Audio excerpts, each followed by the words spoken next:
Hello friends, welcome back to my channel సునీల17. ఈరోజు video ఏంటంటే, అలా బయటికి వెళ్తుంటే దారిలో కొంతమంది రోడ్డు పక్కన చేపలైతే అమ్ముతున్నారు. సరదాగా చూద్దాం అన్నట్టుగా ఆగి చూస్తున్నాము. ఈ చేప అయితే కొర్రమీనంట దాని పేరు. పక్కనున్నవి మట్టగెడసలు. ఇంకా మిగతా చేపల పేరు నాకు పెద్దగా తెలీదు. అయితే ఈ పెద్ద చేపని అడిగితే 900 చెప్పారనమాట. ఇంకా అక్కడి నుంచి షాక్ అన్నమాట. ఇంకా విని వెళ్ళిపోతున్నారనమాట. ఎవరు కొనుక్కునే ధైర్యం చేయట్లేదు, అంతలా భయపెడుతున్నాడు అతను. అయితే ఇంకా మనకి దాంతో ఎందుకులే అని చెప్పి చిన్న చేపలైతే మేము అడిగామన్నమాట. అవి ఇచ్చారు మాకు.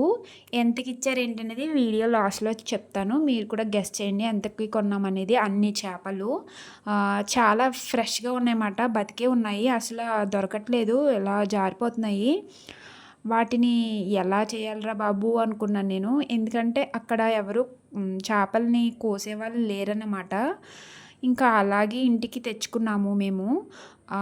ఇంకా అందులో ఆ పెద్ద చేప అయితే చనిపోయింది. దాని బదులు వేరే చేప వేయమన్నాము తీసేసి. అయితే అతను ఆ పెద్ద చేపకు బదులు చిన్న చేప వేశారు.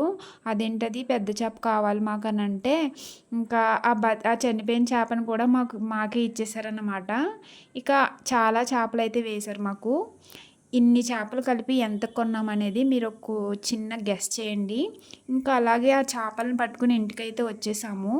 ఇంకా చేపల్ని చేయాలి కదా, అందులో చాలా చేపలు బతికినవి ఉన్నాయి, కొన్ని చేపలు ఈ 3-4 చేపలు మాత్రమే చనిపోయినాయన్నమాట.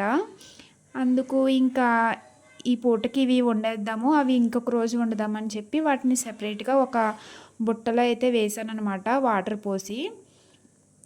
ఇంకా ఈ చనిపోయిన చేపలను అయితే చేస్తున్నాను అనమాట కత్తిపెట్టి తీసుకుని. కానీ చాలా జిగురుగా ఉన్నాయన్నమాట, జారిపోతున్నాయి, ఇలా పట్టుకుంటే ఇలా జారిపోతున్నాయి, కొయ్యడానికి అవ్వట్లేదు, చాలా జిగురుగా ఉన్నాయన్నమాట. మా ఇంటి దగ్గర మా చిన్నప్పుడు మా అమ్మ అయితే ఇలాంటి చేపలు చేసేటప్పుడు పొయ్యిలో బూడిదైతే వాడేదన్నమాట. సో మనకి ఇలాంటివి బూడిదలు అయితే ఇక్కడ దొరకవు, అన్నీ గ్యాస్ స్టవ్లే కదా. ఇంకా అందుకు నాకు అది లేదన్నమాట. అయితే ఎలా చేయాలి అనుకుని అలా చేస్తూ ఉన్నాను, కానీ నా వల్ల అవ్వట్లేదు, జారిపోతుంది. ఇంకా చెయ్యి కానీ కోసుకుంటుందేమో అని భయం వేసింది. చూసారా ఎలా ఉందో. చాలా ఇంట్రెస్ట్ అన్నమాట చిన్నప్పటి నుంచి. మా అమ్మ ఎప్పుడైనా చేప చేస్తున్నప్పుడు, ఇంట్లో చేప తెచ్చినప్పుడు అయితే నేను అక్కడ ఆ కోసే దగ్గరే ఉండేదన్నమాట. ఎలా కోస్తుంది ఏంటి, అందులో బుడగ అయితే వస్తుంది కదండి, బెలూను, అది పగలగొట్టడానికి. ఇంకా అలా చేసే వరకు అక్కడే చుట్టూరునే తిరిగేదన్నమాట. అలా ఇంట్రెస్ట్ అన్నమాట. అందరికీ ఒకలా ఉండదు కదా, కొంతమందికి చిరాకు, కొంతమందికి ఇంట్రెస్టు. అలా ఆ ఇంట్రెస్ట్తో నాకు ఇలా చేపలు కోయడం అయితే వచ్చన్నమాట. ఇంకా నేనైతే ఇలా కోస్తున్నాను. ఆ పులుసు అయితే తీయడానికి మా ఇంటి దగ్గర రాయి ఏమీ లేదన్నమాట. అయితే నేను ఇంకా ఇలా చేపలు చేసేవాళ్ళు చేస్తారు కదా, అలా కత్తిపెడుతూనే ఇలా ఇలా అనేస్తే వచ్చేస్తుంది, చాలా ఈజీగా వస్తుంది, పెద్ద కష్టం అనిపించలేదు. ఇక నాకైతే ఇంకో ఐడియా వచ్చింది, టవల్ పట్టుకుని కోద్దామని చెప్పి. కానీ ఇది బాగా వర్కౌట్ అయింది నాకు ఈ టిప్పు. కొంచెం కర్చీఫ్ లాంటిది తెచ్చుకున్నాను అనమాట. ఇంకా అందులో పెట్టుకుని ఈ తోకలు అనేటివి కోస్తూ ఉంటే అసలు చేప అయితే కదలలేదు, బాగా అనిపించింది. మీరు ఎప్పుడైనా ఇలా కొయ్యలేకపోతే ఈ టిప్పు పాటించండి, కానీ కొంచెం కేర్ఫుల్గా కొయ్యండి, ఎందుకంటే చెయ్య తెగుతుంది. మ్యాక్సిమం ఎప్పుడైనా సరే చేపలు ఎప్పుడు తెచ్చినా సరే బయటే కోయించి తెచ్చేస్తారు మాకు. ఏదో ఎప్పుడైనా ఇలా అనుకోకుండా కొన్నప్పుడు మాత్రమే ఇలా ఇంట్లో చేస్తాను నేను. నాకు అది కూడా పెద్ద కష్టమేం అనిపించదు, చాలా ఇష్టంగానే చేస్తానన్నమాట. ఇంకా ఇలా అయితే నేను ఆ చేపని కోయడం ఫినిష్ చేశాను. ఎందుకంటే ఈ వీడియో నేను చేస్తుంది ఎందుకంటే, చేపల కూర వండడం ఎవరికైనా వచ్చు, కానీ అవి స్టార్టింగ్ చేపను చేయడం నుంచి వండి పెట్టడం వరకు ఎలా చేయాలి ఏంటనేది నేను చూపిద్దామని వీడియో చేస్తున్నాను. నచ్చితే ఖచ్చితంగా లైక్ చేయండి.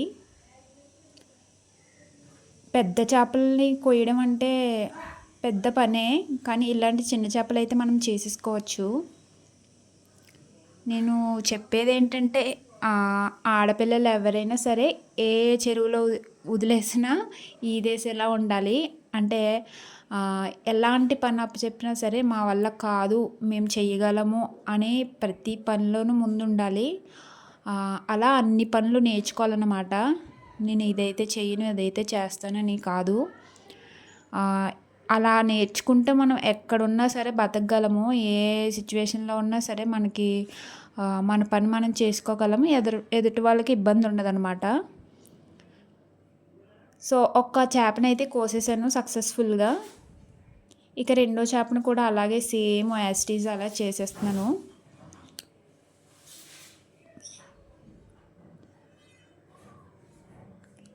చాలా ఈజీగానే వచ్చేసింది. ఇక ఒక్క పూటకే కాబట్టి మాకు ఈ 3 చేపలు సరిపోయినాయి.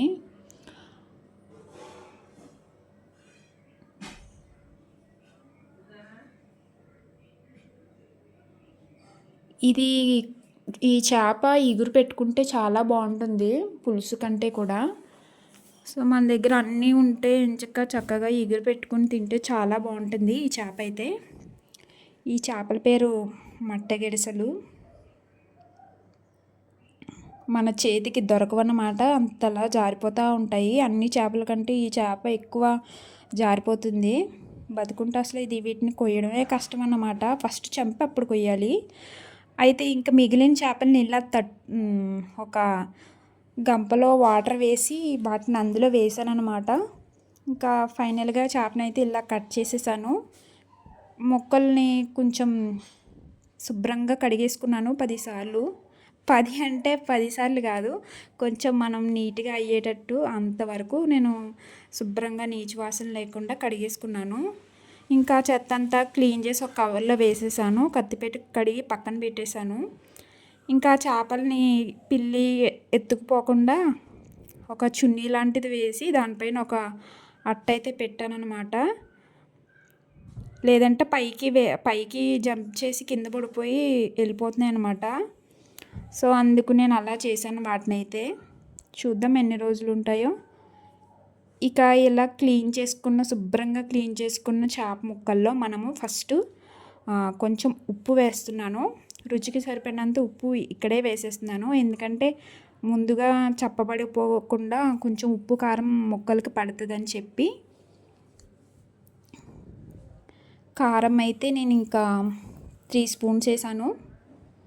మీకు ఎంత కావాలంటే అంత వేసుకోవచ్చు, మీ రుచికి తగినంత.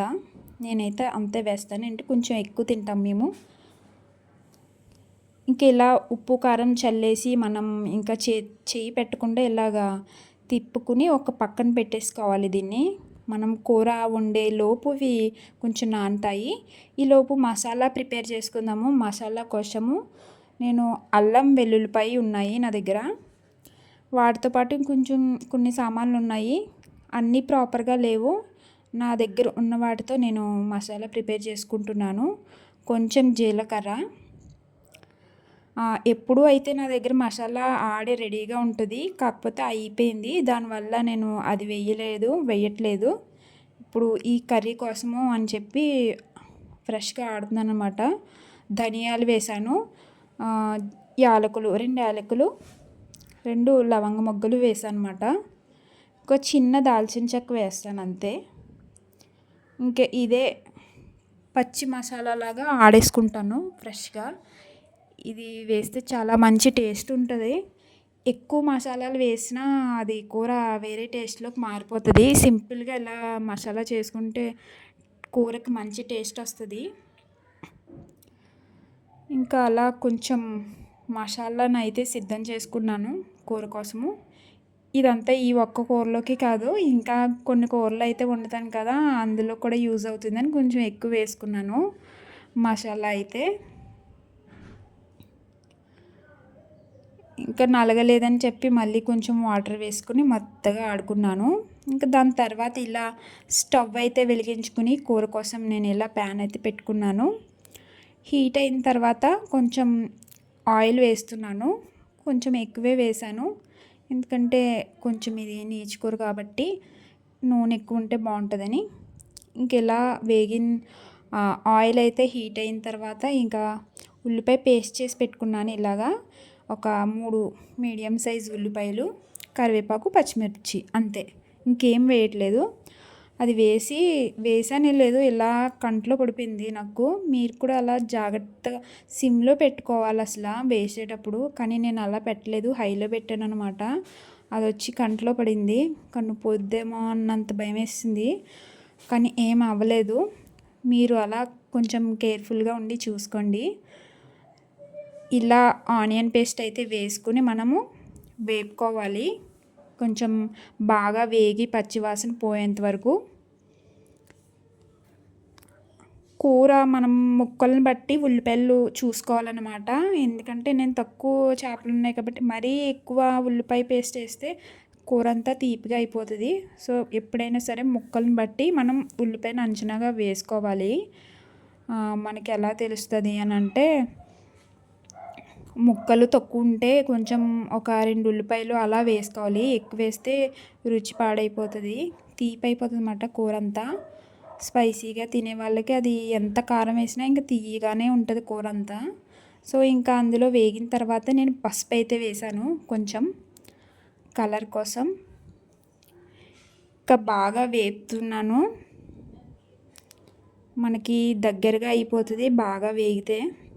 అందులోనే వేగిన తర్వాత పచ్చి మసాలాను ఒక స్పూన్ అయితే వేసాను సరిపడినంత. ఈ ఉల్లిపాయతో పాటు ఈ ముద్దను కూడా వేపుతానమాట మసాలాని.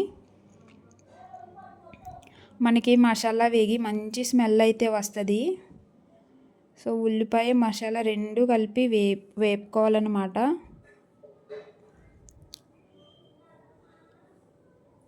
కొంచెం ఉల్లిపాయని బరకగా ఆడుకోవాలి, అంటే మరీ మెత్తగా ఆడేస్తే నొరగలా అయిపోతుంది, పెద్ద టేస్ట్ ఉండదు. అందుకని కొంచెం అలా ఆడుకోవాలి. ఇంకా రెండు కలిపి ఇలా వేపుకున్న తర్వాత మనకి ఇలా నూనె అయితే పైకి రావడం స్టార్ట్ అవుతుంది, చూస్తున్నారు కదా అలాగా. అంతవరకు వస్తే మనకి బాగా వేగిపోయినట్టే.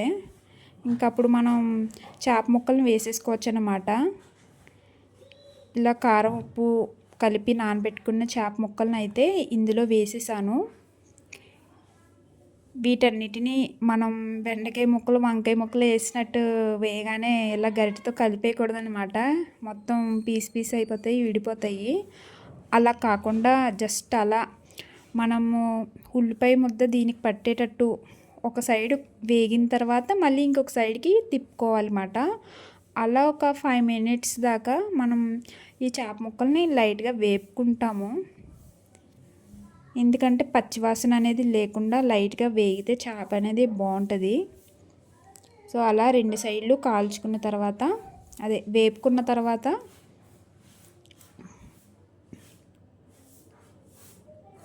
చూసారా ఎలా తిప్పుతున్నానో నేను. ఆ విధంగా కొంచెం ఫ్రై అయితే టేస్ట్ బాగుంటుంది ఇగురు. అలా నేనైతే వేగిన తర్వాత మనకి ఉప్పు కరగడానికి ఇంకా గ్రేవీ రావడానికి లైట్గా వాటర్ అనేది వేస్తాను.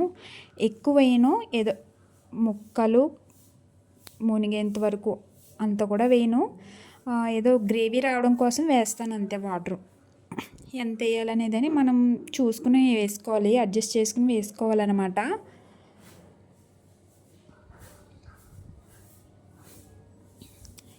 ఇక ఈ స్టేజ్లోనే మనము ఉప్పు కారం సరిపోయిందా లేదనేది చూసుకుని, మనం సరిపోకపోతే ఈ స్టేజ్లోనే వేసుకోవాలి ఉప్పు కారం కూడా.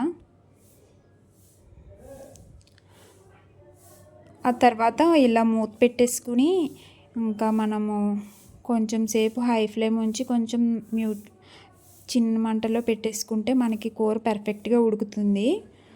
ఆ కూర ఉడికిపోయిన తర్వాత మనం ఇలా కొత్తిమీర వేసుకోవడమే. కొత్తిమీర వేస్తే టేస్ట్ బాగుంటుంది కదా చేపల కూర. అలా వేగిన తర్వాత కొత్తిమీర అయితే వేసాను. ఇంకా చూడండి ఇలా గ్రేవీ అంతా దగ్గర పడిపోయి ఇంకా నూనె అయితే పైకి తేలుతుంది.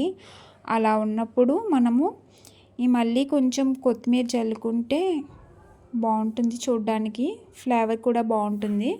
ఇంకా మన కొరమేను చేప ఎగురైతే రెడీ అయిపోయిందండి. వీడియోలో నేను చెప్పిన విధానంలో ఏమైనా మిస్టేక్స్ ఉంటే సారీ అండి. ఎవరైనా తెలియని వాళ్ళు చూసి నేర్చుకుంటారనే ఉద్దేశంతో చేశాను. కానీ ఎవరికీ చేపల ఇగురు, చేపల పులుసులు రాకుండా అయితే ఉండరు. కానీ తెలియని వాళ్ళ కోసం అయితే చేశాను. సో లాస్ట్‌లో చెప్తానన్నాను కదా! మొత్తం చేపలనైతే 100 రూపీస్‌కి తీసుకున్నాము. చాలా బాగా ఇచ్చారు. ఇంకా కూరని ఇలా వేడివేడి అన్నంలో వడ్డించుకుని తినేయడమే. చాలా టేస్టీగా ఉంది. ఇంకా వీడియో నచ్చితే లైక్ చేయండి, షేర్ చేయండి, కామెంట్ చేయండి. నా ఛానల్‌ని సబ్స్క్రైబ్ చేసుకోండి.